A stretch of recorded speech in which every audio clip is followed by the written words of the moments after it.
नमस्कार, news brief देख रहे हैं आप सब। मैं हूं आपके साथ साहिल किरनी। डालें कुछ खास और अहम खबरों के ऊपर।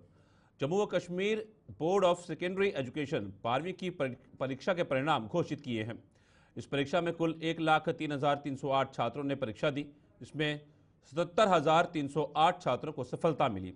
51,717 लड़के इस परीक्षा में शामिल हुए और 37,214 लड़कों को इसमें सफलता मिली।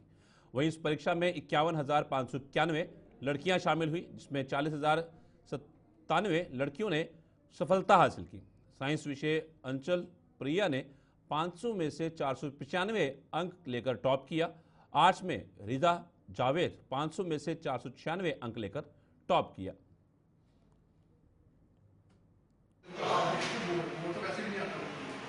कुल मिला के जो बच्चे थे वो 1,03,308 थे, जिनमें से 77,311 बच्चों ने ये एग्जाम क्वालिफाई किया है, पास किया है, जो कि परसेंटेज बनती है 75%, जो निस्बतन पिछले साल से 1-1.5% ज़्यादा है।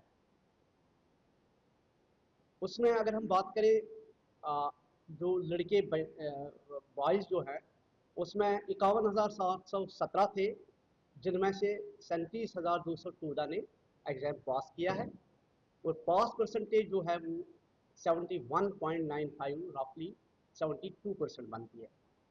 इसी तरह से जो हमारी बेटियां हैं, बच्चियां हैं, वो टोटल 51,591 अपेयर हुए थे एग्ज़ाम में, जिसमें 40,097 बच्चियों ने ये एग्ज़ाम पास किया है, जिनकी परसेंटेज 77.72% बनती है, रफली 78%। जिन बच्चों ने डिस्टिंक्शन ली है, जैसा कि आप जानते होंगे, ऐसे बच्चे जिन्होंने 75% से ज़्यादा मार्क्स लिए हैं वो 30,622 है। इसी तरह फर्स्ट डिवीज़न जो 60% अबोव हैं वो 36,311 हैं और सेकंड डिवीज़न 10,304 से थर्ड डिवीज़न वगैरह। टोटल जो फेल हो गए हैं वो 970 है, ऑल सब्जेक्ट्स। वो जो है failed in all subject, which is less than 1%। Reappear जिन बच्चों का आया है वो 25,027 है। इसमें जो टॉपर आए हैं मुख्तलिफ स्ट्रीम्स में, जैसा कि पहले मैं साइंस से स्टार्ट करता हूँ। फैकल्टी ऑफ साइंस में हमारी एक बच्ची जिसका नाम है अंचल परिहार, ये एक प्राइवेट इंस्टीट्यूशन से है, ये साइंस स्ट्रीम में टॉपर है। उसने 500 में से 495, जो कि 99% बनता है, इसने टॉप किया है पूरे जम्मू कश्मीर में। सेकंड पोजीशन जो है वो दो बच्चों ने शेयर की है, जिनमें एक गवर्नमेंट स्कूल है और एक प्राइवेट स्कूल है। इन दो बच्चों ने 494 मार्क, जो कि 98.8% बनता है, वो इन्होंने हासिल किए हैं। का एग्ज़ाम जो हमने स्टार्ट किया था मिड टर्म में 15 फरवरी को, और 24 मार्च को ये इख्तिताम हुआ था, कंक्लूड हुआ था, both in Jammu and Kashmir region across the districts and centers including Ladakh also, especially Kargil। जैसा कि आप जानते हैं कि we were under the instructions of the government कि क्योंकि 12th के जो बच्चे होते हैं उनको आगे different academic colleges, professional colleges या बाकी इंस्टीट्यूशन में एडमिशन के लिए जाना होता है, तो एक उन्होंने कहा था कि एक डेडलाइन हम देते हैं बोर्ड को कि इस बार ये एग्ज़ाम्स का रिज़ल्ट जो है ये 30 अप्रैल तक आना चाहिए। लेकिन इस इंस्ट्रक्शन को इम्प्लीमेंट करने के लिए जो रिक्विजिट इंफ्रास्ट्रक्चर था, जहाँ पर हमें प्रोफेशनल्स की ज़रूरत थी, वो सारे जो स्टेजेस इसमें आते हैं, that was an uphill task. But with the grace of God and the dedicated officers and staff members of this organisation, हम इसमें कामयाब हो गए। आज मुझे खुशी है आप सबको ये बात बताने में कि अभी 2 बजे से हमारा रिज़ल्ट जो है 12th का डिक्लेयर हो रहा है। नेशनल कॉन्फ्रेंस के अध्यक्ष डॉक्टर फारूक अब्दुल्ला ने कहा कि पहलगाम हमले के बाद सरकार ने जो भी कार्रवाई करना है उसके लिए उन्होंने प्रधानमंत्री मोदी को अपना समर्थन दिया है। उन्होंने कहा कि हमेशा पाकिस्तान की तरफ से शुरुआत हुई है और भारत ने इसका जवाब दिया है। इसके अलावा डॉक्टर फारूक अब्दुल्ला ने क्या कहा, आइए देखिए। हम लोगों ने तो पूरा समर्थन प्रधानमंत्री को दे रखा है, उसके बाद तो हमारे साथ कोई सवाल होना नहीं। प्रधानमंत्री जाने जो काम करना वो करता है। सर, जिस तरह पाकिस्तान का कहना है कि हमारे पास न्यूक्लियर वॉरहेड है और इस तरह से वो कह रहे हैं, तो क्या लगता है? भैया, हमारे पास भी न्यूक्लियर पावर है, उनसे पहले है। मुझे वाजपेयी जी का याद आता है जब मैं उनके साथ गया था पोखरण, तो उन्होंने वहाँ कहा था हम लोग कभी इसका इस्तेमाल नहीं करेंगे जब तक कोई और हमें जोर नहीं करे, हम पे पहला वॉर नहीं करे। हिंदुस्तान ने कभी भी आक्रमण पहले नहीं किया, वहीं से आया है और हमने जवाब दिया। आज भी हम लोग इस्तेमाल नहीं करेंगे, अगर वो इस्तेमाल करना चाहेंगे तो हमारे पास भी वो है, खुदा करे कि ऐसी बात ना हो। सर, वहीं आज कांग्रेस ने जैसे पोस्टर निकाला था, उसमें दिखाया कि प्रधानमंत्री गायब है। आपको लगता है कि ये थोड़ा कहाँ गायब है?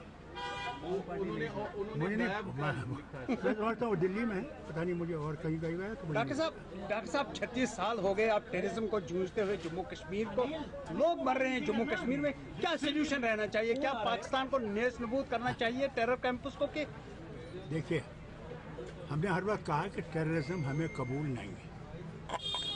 टेररिज्म आपको भी ख़त्म कर रहा है, हमें भी ख़त्म कर रहा है।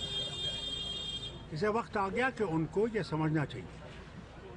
मुंबई पे हमला हुआ, कहा हमने नहीं, फिर साबित हुआ कि उन्होंने किया। पठानकोट पे हमला हुआ, उन्होंने किया। उड़ी पे हुआ, उन्होंने किया। क्या क्या बताऊं, कहाँ कहाँ नहीं उन्होंने हमला किया। और फिर करगिल में उन्हें युद्ध किया, मैं मुख्यमंत्री था। क्या कहा उन्होंने, हम नहीं हैं। फिर जब वो हारने लगे, दौड़ गए प्रेसिडेंट क्लिंटन के पास, कहा हमें 2 हफ्ते दे दीजिए कि हम अपना सामान निकालें। मान गए कि उन्होंने हमला किया। भाई, वक्त आ गया है। अगर दोस्ती में रहना चाहते हो तो फिर ये चीज़ नहीं चलेगी, देखो ख़त्म करना पड़ेगा। अगर दुश्मनी में रहना चाहते हो फिर हम भी तैयार हैं, तुम भी तैयार हो। कल जिस तरह political parties all political parties की मीटिंग हो चुकी है, क्या अब पॉलिटिकल लीडर्स को बाहर आना चाहिए कि इसके लिए? देखिए, पार्लियामेंट का सेशन उन्होंने मांगा है, पार्लियामेंट का सेशन होना चाहिए जिसमें सारा भारत जो है एकजुट होकर इसका समर्थन। जम्मू कश्मीर के प्रगवाल सेक्टर में नियंत्रण रेखा पर मंगलवार की रात को पाकिस्तान की तरफ से फायरिंग की गई। भारतीय सेना ने इसका माकूल जवाब दिया। फायरिंग छोटे हथियारों से की गई थी और इसमें किसी भी तरह के जान या माल के नुकसान की खबर नहीं है। जानकारी के अनुसार पाकिस्तान फायरिंग की आड़ में घुसपैठ का फिराक में था, जिसे भारतीय सेना ने जवाबी फायरिंग करके नाकाम कर दिया। भारतीय सेना द्वारा LOC पर किसी भी तरह की गतिविधि पर नजर रखी जा रही है। वहीं स्थानीय ग्रामीणों में किसी भी तरह का कोई भय नहीं है। इन लोगों का कहना है कि पाकिस्तान को इस पर अच्छा जवाब मिलना चाहिए। होना चाहिए, वैसे ऐसी गल नहीं है। उसी जद तक जवाब नहीं मिलोगे तो तद तक नहीं गल बनती है। उहदे कोल सिस्टम गै ऐसे ने जेह्ड़े कंट्रोल बिच नहीं हैं, अपनी अपनी मन मर्जी करते हैं, तो उन्हें जवाब लगना गै चाहिए एक बारी। तो क्या बच्चे तो इसलै जा दे स्कूल, बच्चे जा दे, उन्ना फिर इन्हें सनाइए उन्ना भाई थोड़ा पिछा हट जाओ, तो फिर अपना दे लैन के जवाब। लगना चाहिए माना असें कि आखदे बैठे ने किन्ने बच्चे मारे न, थोड़ा बहुता तो करना चाहिए उंदे लेई। शैल तो उन्हें कराओ जेह्ड़ा कम्म आना। केह् पता होता है, कक्ख नहीं होंदा ओह्दे च। होना चाहिए जी झटका जरूरी है। हाँ, पाकिस्तान झटका जरूर लगना चाहिए। पहलगाम आतंकी हमले के बाद जम्मू कश्मीर के जिला सांबा के सीमावर्ती इलाकों में रहने वाले ग्रामीणों में भारी रोष है। ग्रामीणों ने प्रधानमंत्री मोदी से इस हमले का मुंहतोड़ जवाब देने की मांग की है। उन्होंने कहा कि सीमावर्ती इलाके के लोग आतंकवाद से इस लड़ाई में सरकार के साथ हैं और आतंकवाद के खिलाफ लड़ने के लिए भी तैयार हैं। जो पहलगाम में हमारे टूरिस्टों पे पाकिस्तान ने जो कायरता हरकत की है, उसके लिए बहुत ही हमारे दिल में आक्रोश है कि हमारे देश को ऐसा काम करना चाहिए कि पाकिस्तान पूरी उम्र याद रखे, जब तक पाकिस्तान रहे तब तक वो इंडिया की तरफ देखे ना। प्रधानमंत्री मोदी से भी हमारी यही अपील है। हम बॉर्डर के लोग पहले भी साथ थे, अभी भी साथ हैं और आगे भी साथ में रहेंगे। बिल्कुल जी, हम भी तकरीबन आर्मी से रिटायर्ड लोग हैं और अभी तक वो इंडिया में कोई ऐसा हथियार नहीं जो हम चलाना नहीं जानते।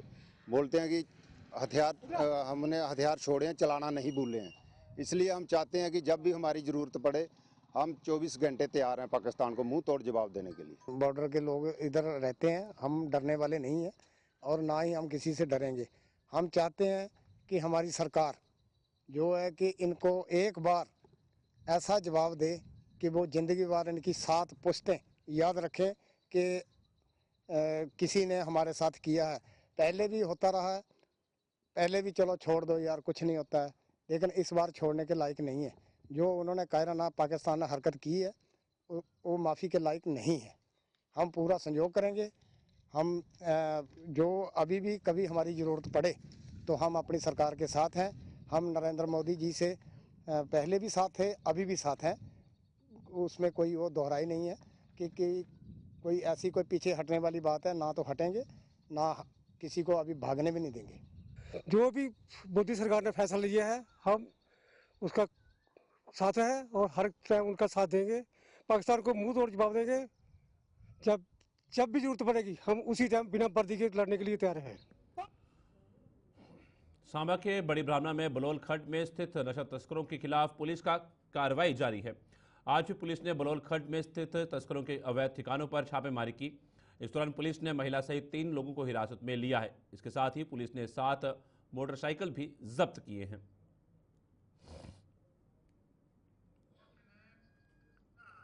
भाजपा द्वारा लोगों की समस्याओं के समाधान के लिए जम्मू के त्रिकुटा नगर में भाजपा मुख्यालय में जनता दरबार का आयोजन किया जाता है, जिसमें पार्टी के विधायक लोगों को पेश आ रही समस्याएं सुनते हैं और संबंधित विभाग से संपर्क कर उनका समाधान करते हैं।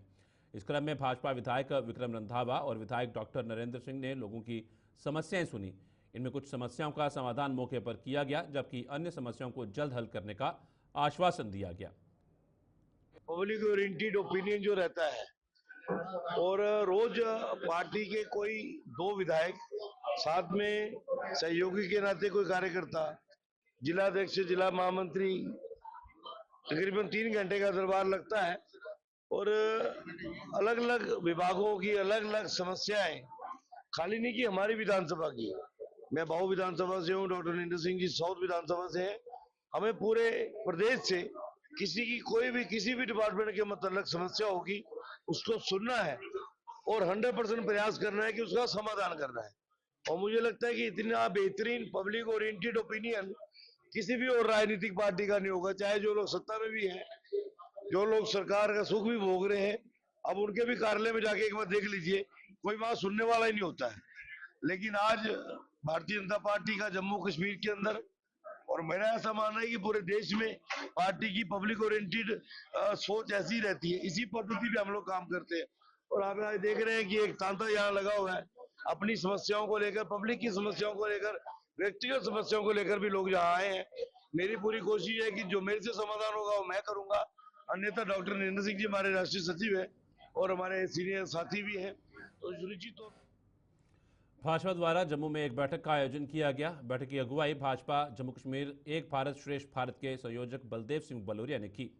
बैठक में एक राज्य से दूसरे राज्य के बीच तालमेल बनाने को लेकर कार्यकर्ताओं से चर्चा की गई।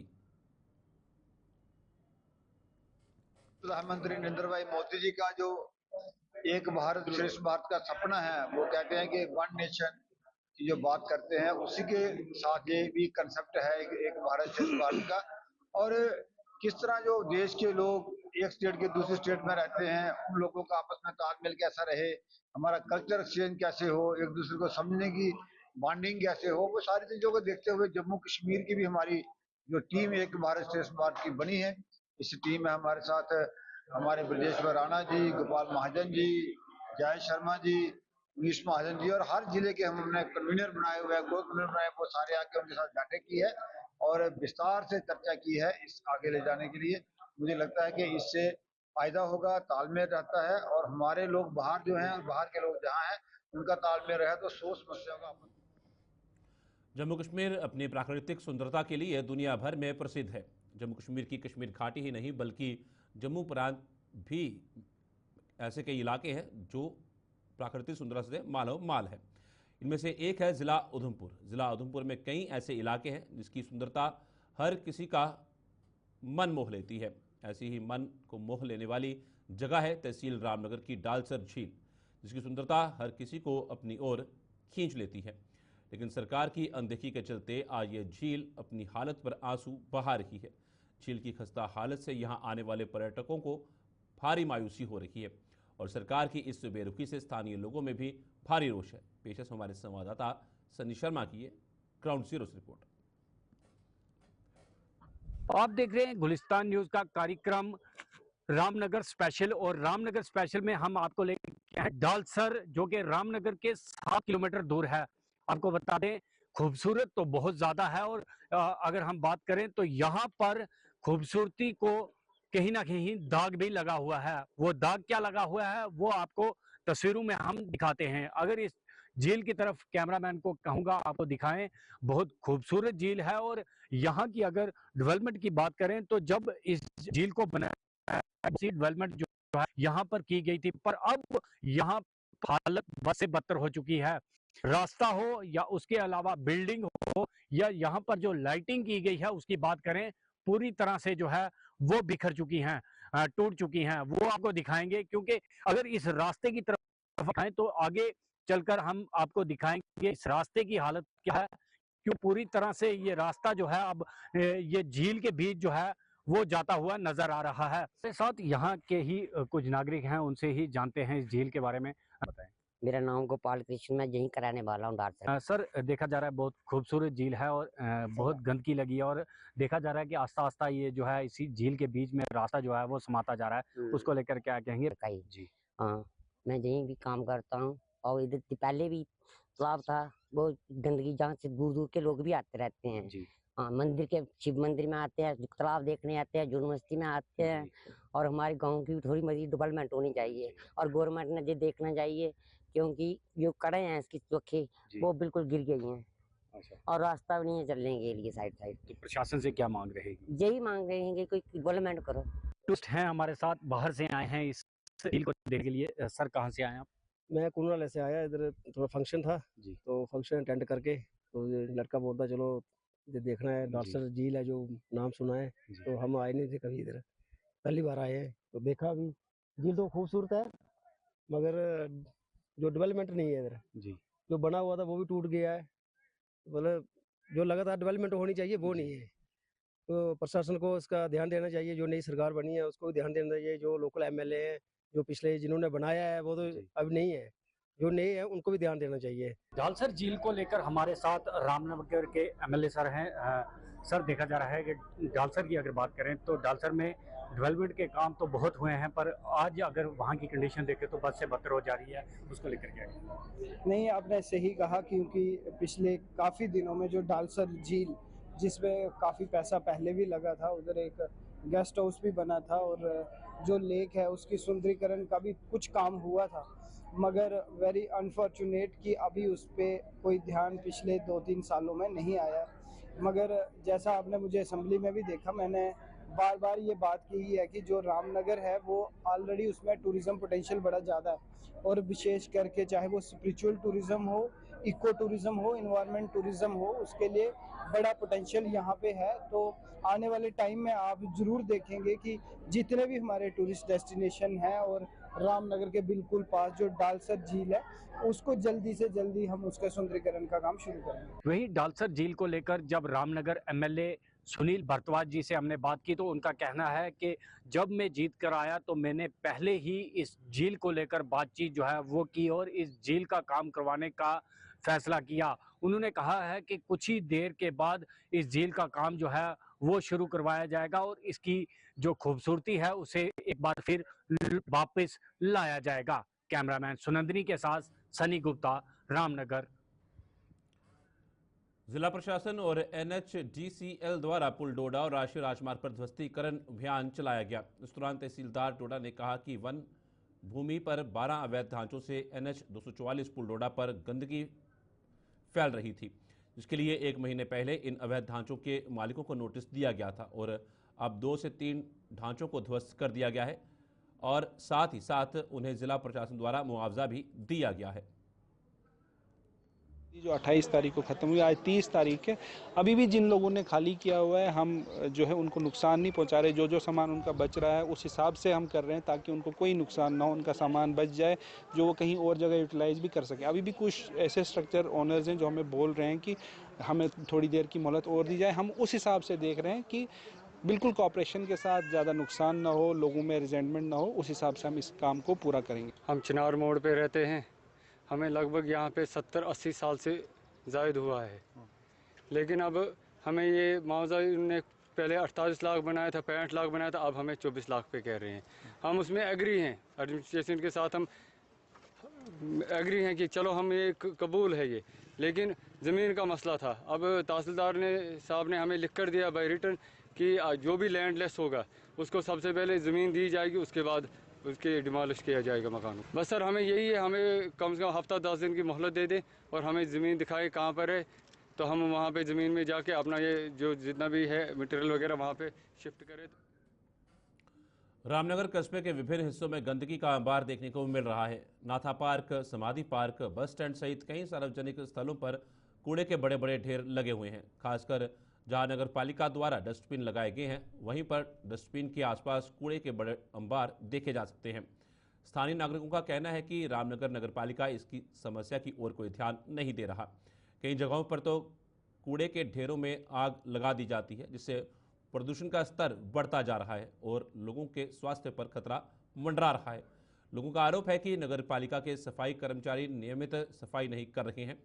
कचरे को एक निर्धारित स्थान पर डंप करने के बजाय जगह जगह फैला दिया जा रहा है। इससे वातावरण में गंदगी बढ़ रही है और बढ़ती गर्मी के साथ ये स्थिति और भी भयावह होती जा रही है। सबसे चिंताजनक स्थिति अस्पतालों के आसपास देखने को मिल रही है। नगर पालिका का कार्यालय भी अस्पताल के समीप स्थित है, फिर भी अस्पताल के पास की नालियां गंदगी से भरी हुई हैं। स्वास्थ्य केंद्र के पास इस तरह की स्थिति से बीमारियों के फैलने का खतरा और अधिक बढ़ गया है। नगरवासियों ने प्रशासन से मांग की है कि वे शीघ्रता से इस समस्या का संज्ञान लें और पूरे शहर में सफाई अभियान चलाकर हालत को सुधार जाए। जय श्री राम। मेरा नाम सुरेंद्र गुप्ता है।